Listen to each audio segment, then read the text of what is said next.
You have two organizations here who are standing and working together and collaborating, and we believe so strongly in collaboration and partnership.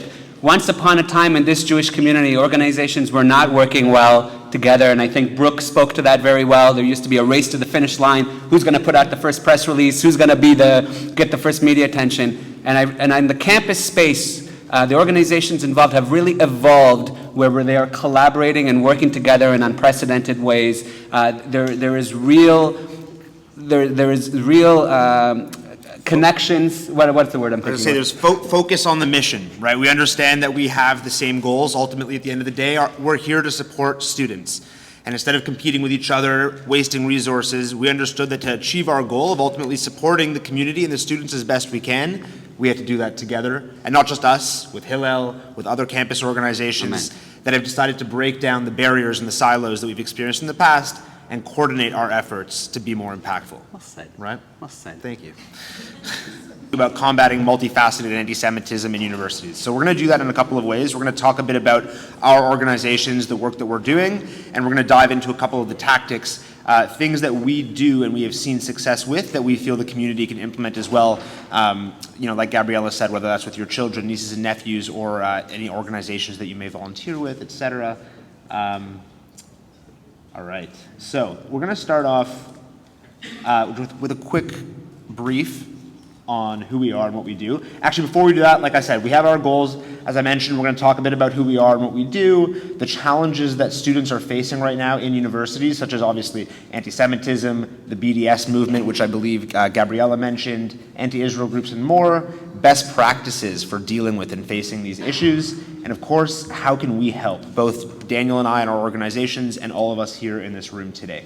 So I want to take just a few minutes quickly to talk about Stand With Us Canada. As you may or may not be familiar with, we are one of the leading Israel education and anti-Semitism awareness and combating anti-Semitism organizations in Canada. Our two pillars are to proactively provide student Israel education on campus, and in other words, make sure that before the misinformation and the disinformation comes about, and we're there to fight it and argue against it, that we can actually bring positive education to light and help shine a positive light on Israel's story. And of course, to lead the fight against anti-Semitism in academic spaces. We have students all the way from middle school up until university and college that participate in our programs. We do community training, organize programs and conferences like this. And our key focus is on our fellowship and internship programs, where we bring students out to LA for a conference in August, train them, give them leadership skills, prepare them to have informed conversations about Israel and anti-Semitism, give them the tools and the toolkit they need to build coalitions on campus. They come home, and they're responsible for then running our programs and resources on their campuses. What that allows us to do is amplify our work. With being a small team, we can only be in so many places at once, and these students serve as ambassadors for us there. Furthermore, we're an emergency first responder to anti-Semitic incidents. We have a legal and strategic support team there to help students and community members respond to issues in a constructive way. Of course, as we mentioned, strategic outreach and national partnerships across the country to strengthen our mission. I'll let Daniel tell you a bit about Avi. Thank you, Jesse.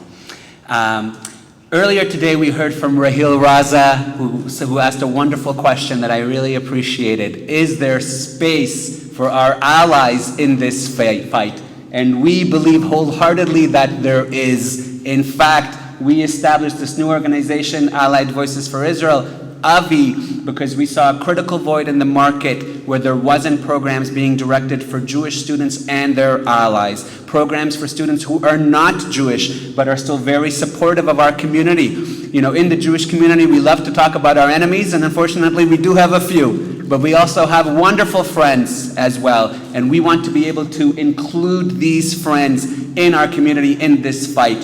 And especially on campus, when you have students of all backgrounds who are standing up, being proud and supportive of this mission, it makes a tremendous impact on what we are able to achieve when it isn't only, unfortunately, Jewish students, who are condemning anti-Semitism and, condemning this type of hatred more broadly. So AVI, Allied Voices for Israel, is uniting students of all backgrounds. We are going to be having an Israel trip called Common Ground taking place this winter. We will be bringing Jewish students of a variety of different backgrounds, and uniting them on a program that speaks to the coexistence and peace efforts made between Israelis, Palestinians, and everyone in between. And we want these students to come back to their respective campuses and to serve as proud ambassadors for change, to change the narrative about how we're speaking about Israel and this conflict, and to help eradicate anti-Jewish hatred, by taking a real stand.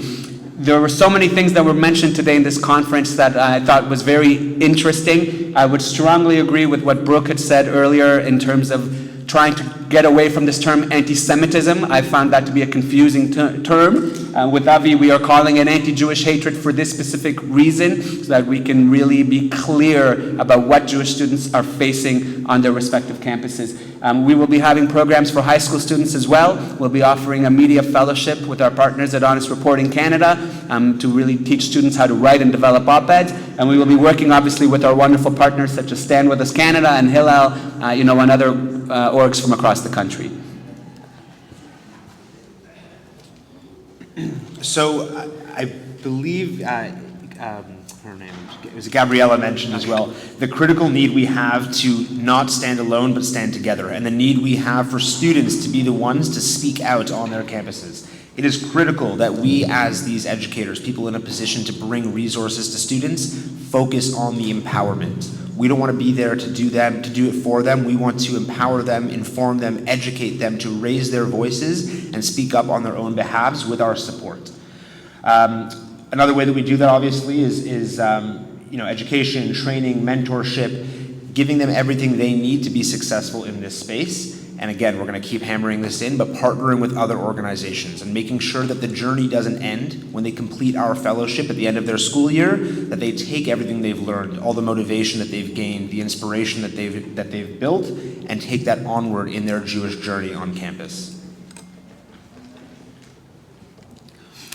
So to speak further, obviously, to empowerment and to advocacy, we really look at allyship as a proactive form of advocacy. We believe we are able to engage and change the minds of these students by welcoming them into the fold. And there's a few examples, I think, of where this has been effective. Is Gabriella still here? I just saw her. Oh, there she is. So Gabriella just spoke. She was a student at the University of Toronto, Scarborough. At the University of Toronto, Scarborough, there was a student government who wanted to have flags of various countries in his office. And he had the Palestinian flag in his office, but not the Israeli flag.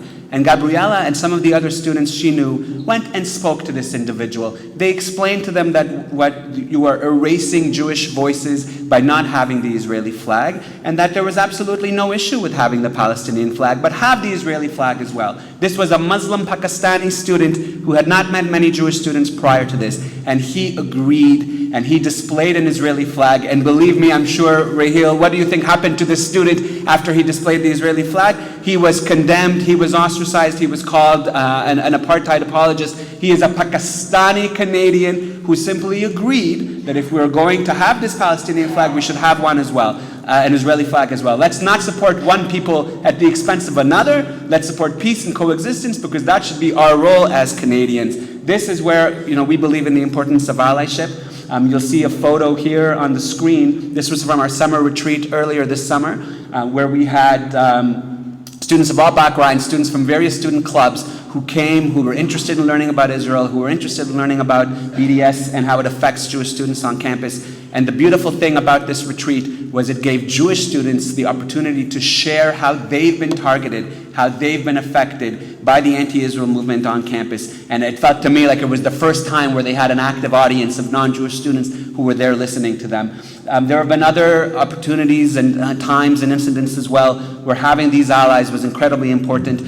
Jesse will remember well at the King's College, an affiliate of Western University, there was a professor who invited a notorious anti-Semite, Yves Engler, to speak. And the Jewish clubs and the Jewish organizations condemned as usual. But what happened that was different? The Western Ukrainian club that saw what was happening, and they've seen that Yves Engler is also incredibly anti-Ukrainian, they spoke up. They made a statement. they supported the Jewish students. And for the Jewish students on campus, it felt it was their first time having these allies stand up for them, that it wasn't just other Jewish or Israel-related groups that were denouncing this disgusting form of anti-Semitism and this terrible speaker that this professor invited. And even though this professor was allowed to get away with this and have this hurtful, hateful speaker speak to her colleagues, the Jewish students, I think, felt incredible that they had finally these allies, and that is truly our goal, to be able to continue to build those relationships.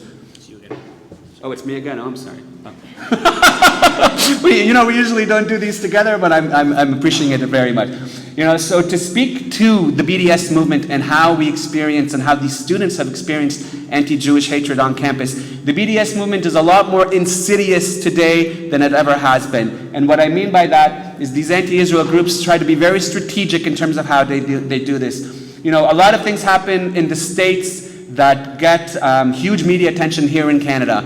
And there was one such incident where at Berkeley, they were talking about how Zionist students were being banned, and that there were anti-Israel students who were trying to outright ban Zionist students on campus. And I had stakeholders asking me, has this ever happened in Canada? And I said, are you kidding me? This happens, unfortunately, all the time. It's happened at Concordia, it's happened at McGill, it's happened at U of T. And that's how it's very insidious, where these student groups are saying, we do not want to have Zionists on campus. We do not want to normalize any student clubs that even purport to support Israel. Gabriella spoke about U of T Scarborough. There was an incident, I believe, where the anti-Israel students there said that they did not want to associate with any students or student clubs that normalized Israel, meaning Jewish clubs. Any single club, any single student who was Jewish would be deprived of being who they are because of the insidious nature of the BDS movement.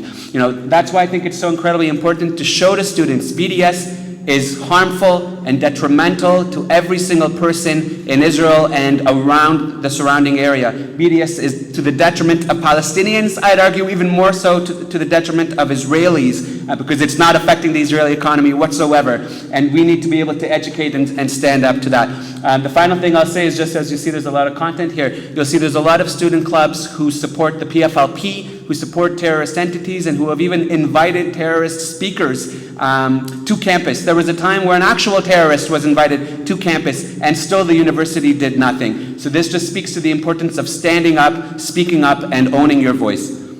Picture here. Good man.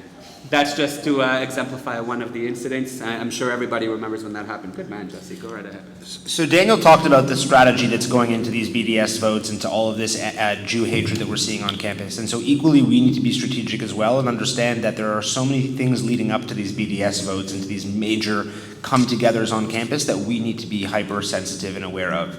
And so a few of the things that we're talking about, as we mentioned with Eves Angler, Kenneth Roth is being brought to campus this October as well, so we're working to make sure that doesn't happen, but ensuring that the 80% in the middle who are unaware of this, no, I shouldn't say unaware, but who are maybe unopinionated on this conflict, that don't have a side, that when they go and they see, oh wow, there's hundreds of people flocking to the speaker, let me see what's going on, that they're not met with misinformation and disinformation, right? So we're working to make sure that event doesn't happen. Anti-Semitic motions passed by student governments. What they've started to do is avoid the term BDS, knowing that it brings out, a fight from our community, and instead passing just little motions along the way through their student government that are anti-Semitic in nature, whether that be discriminatory to businesses or to students, programs, community organizations like ourselves. We have to be hypersensitive and aware of those, which we are.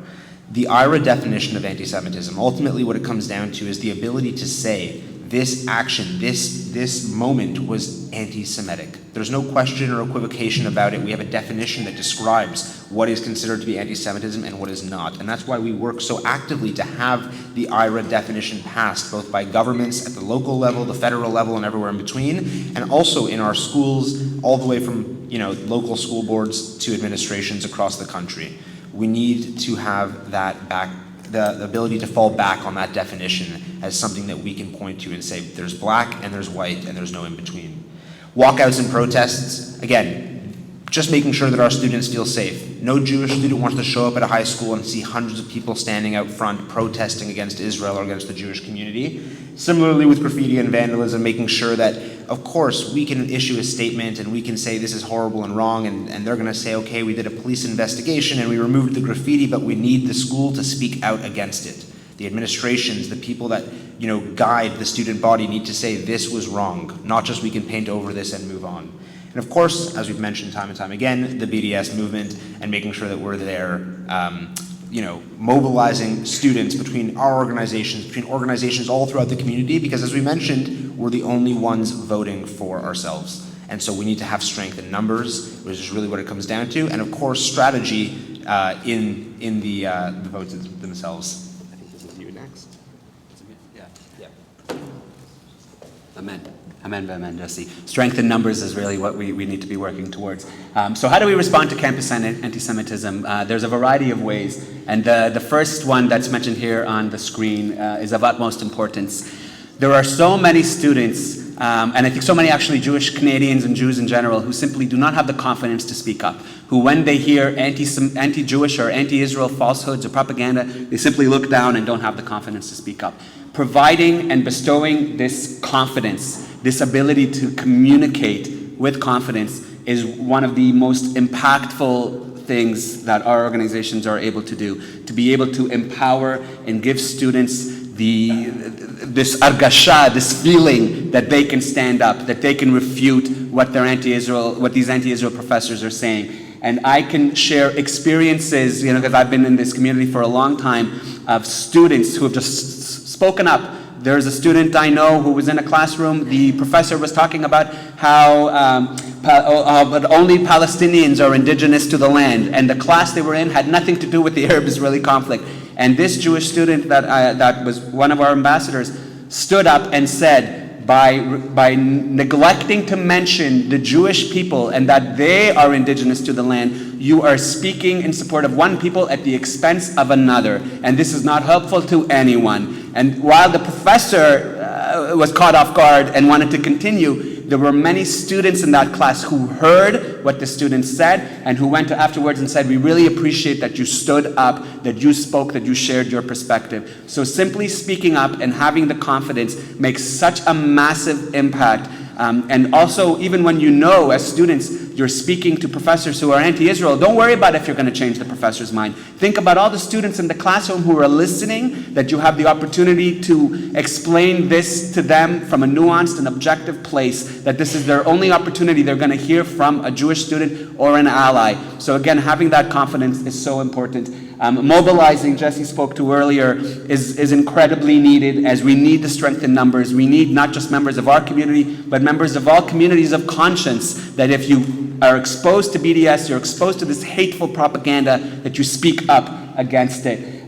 Working together, as Jesse mentioned, we are in a coalition, and I'm very proud to be in that coalition with Stand With Us Canada, with Avi, and with Hillel Ontario, and we are working on establishing such coalitions across the country, because again, we are stronger when we are united. Being proactive, I can't stress enough. I think for a long time, advocacy was just essentially waiting for anti-Jewish things to happen and for us to respond to that. Being proactive and educating, especially your peers, other students, other individuals, is a proactive form of advocacy. It is a way to change the narrative and to stop anti-Jewish hatred before it happens. So being proactive is such an incredible way to be strong and to advocate for Israel and for coexistence on campus. And finally, to be strategic. Not everything needs to be shouted from the rooftops. Not every single incident needs to go to the media. There have been a lot of times, I'm sure in both of our experiences, where we've had to work with students and keep it behind the scenes, because that's what was best for the student. And obviously, of course, first and foremost, we are here to support our students and to be there for them. So being strategic is so incredibly important to that as well. Do I have the remote? Okay. So we've talked a lot today about examples, issues, big picture stuff. We want to dive a little bit into some of the more, nitty gritty, the tactics and approaches that we're using specifically with students to enable them to feel empowered and informed.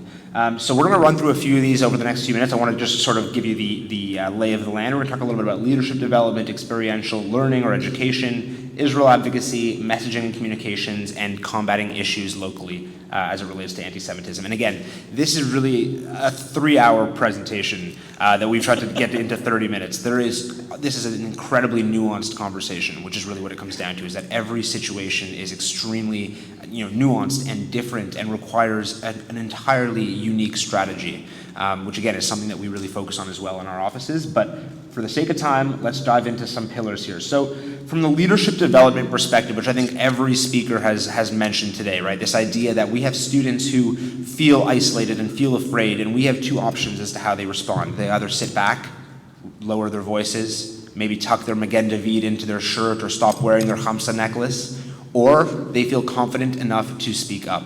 But confidence requires many things. It requires the tools that actually come along with leadership, public speaking, coalition building. But more important than that is you can't fake this kind of a conversation. When someone says to you that Israel is, someone mentioned before, killing babies, right? You need to be able to unequivocally say that this is slander. Not only is this not true, but you're slandering an entire nation and a world of people.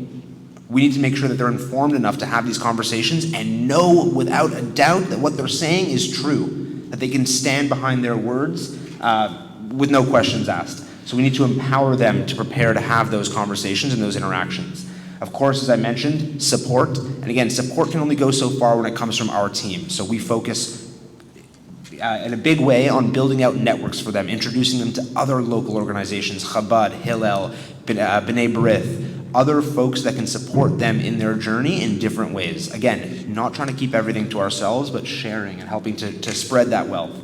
Advance their abilities, make sure that it isn't just like someone mentioned earlier as well, Brooke Goldstein, that this conversation cannot end today. This group in this room should continue to meet, should continue to stay in touch and continue to develop our ideas and our direction. And the same thing goes for our students. So we provide professional development to them throughout the year, of course. Practice, giving them opportunities to have these hands-on leadership experiences, go through that 1 or 2 times and gain that confidence to continue pushing forward.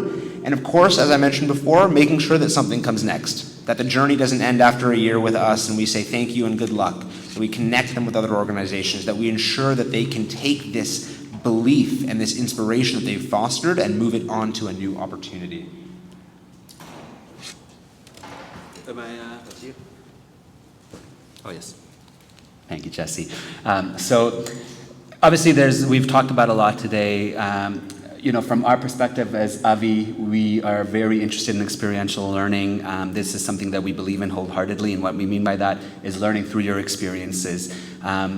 We are going to be bringing, as I mentioned, a cohort of students, Jewish and their allies, on our Common Ground program to Israel this winter.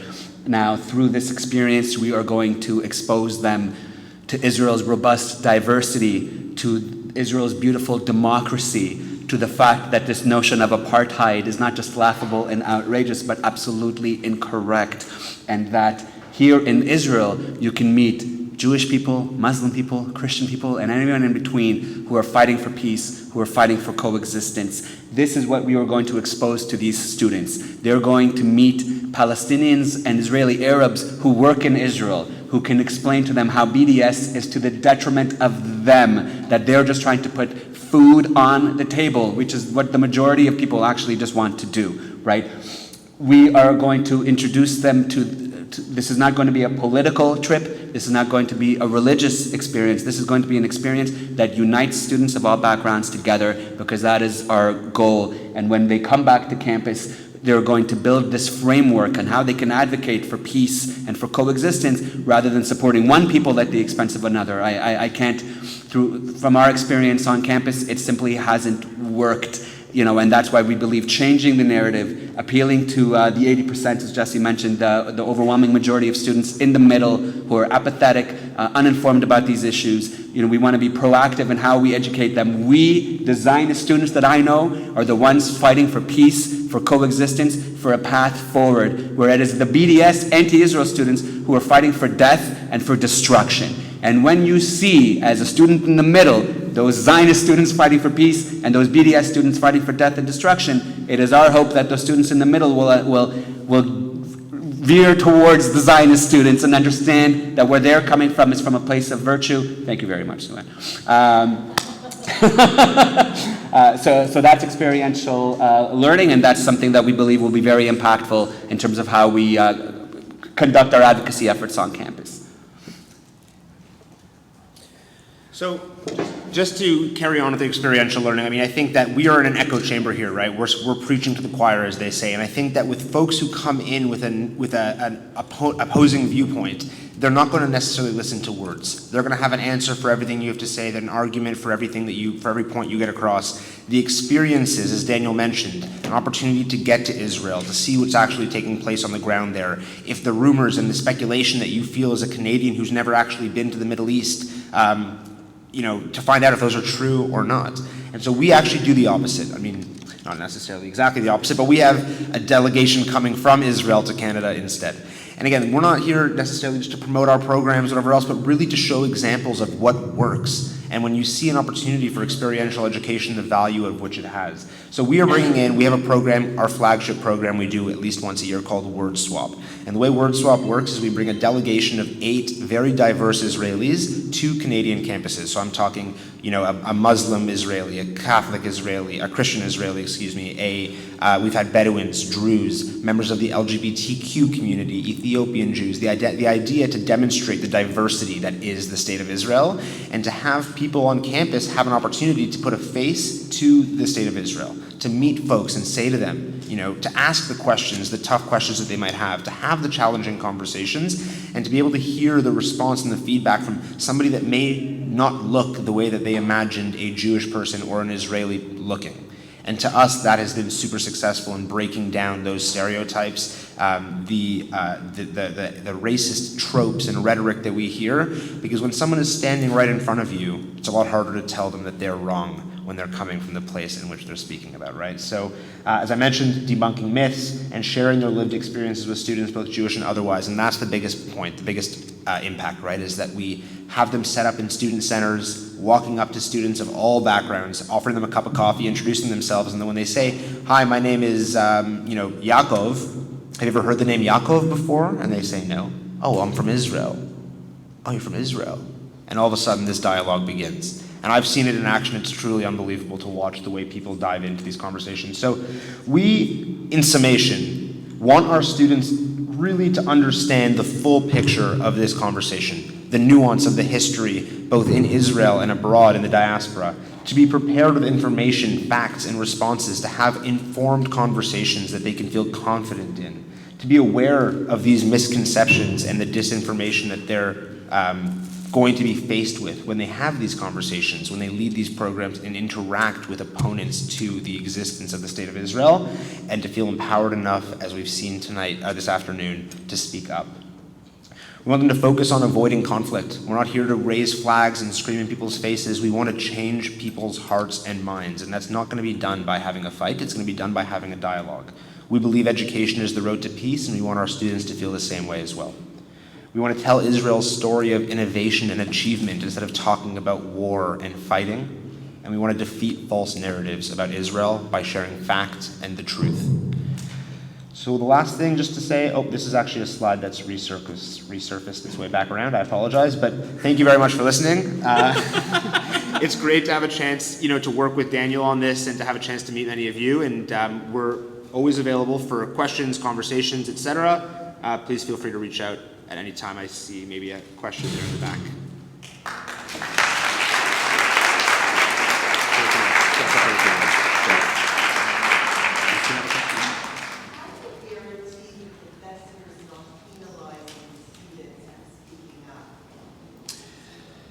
What was the question? How do we guarantee that the professors aren't penalizing students for speaking up? That's a fantastic question. So I would say we handle each incident on a case-by-case basis. There have been students I've worked with, and I'm sure Jesse's worked with as well, that don't want it to go public, that don't want us to issue press releases, that don't want us to be vocal, because there's always a concern of being reprimanded. I've actually had many students in my experience who have waited to finish their course, to finish their exams and to finish their essays and be graded to then launch a complaint against a professor. And in fact, it's something that I would encourage for them to do, because obviously their grades are of utmost importance, right? But then there are some students who experience something like that, and that's number one, and they will do anything they can to ensure that that professor is reprimanded, or that professor understands what he or she has said is hateful and anti-Jewish, and even if it were to jeopardize their mark, there are students, who I think would be so willing to do that. I would always let them know there is always this concern. Ultimately, I haven't seen it myself, to be honest with you, where a student has had a poor mark as a result of their advocacy, but most important, the students need to feel comfortable to be able to do this, to be able to speak up that way. And what I'll just add is to say that, students have come to us in the past without having raised an issue and just said this, the professors noticed my last name, and I submitted an assignment that was almost identical to a friend's and received 10% less. And so we have, first of all, as Daniel said, the ability to step back and with our research and strategy team present different options to these students about how they'd like to proceed. But ultimately as well, we're prepared for the fallout, right? We know that when they might speak up, we have our legal team, we have pro bono lawyers on staff, quote unquote on staff, that we're prepared to handle that fallout. So that's the other side of it, that we can assure them of that. Side has done a phenomenal job at showing up. They've shown up for their allies, they've shown up for intersectional spaces, and they have made a name for themselves in the intersectional movement. And we need to do the same. We need to have, again, we have our own allies. We need our own intersectional movement of students, of community members, of all backgrounds. We cannot continue to preach to the choir and only try to speak to groups of overwhelmingly Jewish people. Everything that we can do to reach out to other communities and create our own intersectional movement where all people can be celebrated and invited needs to be the mission moving forward, because this is what we have seen on every single campus. I would say, Rhonda, wherever she went, U of T, in my view, has become the worst campus for anti-Israel activism in Canada by far. McGill has been much better recently than U of T, and I'd love to speak with you further, but kol hakavod for standing up.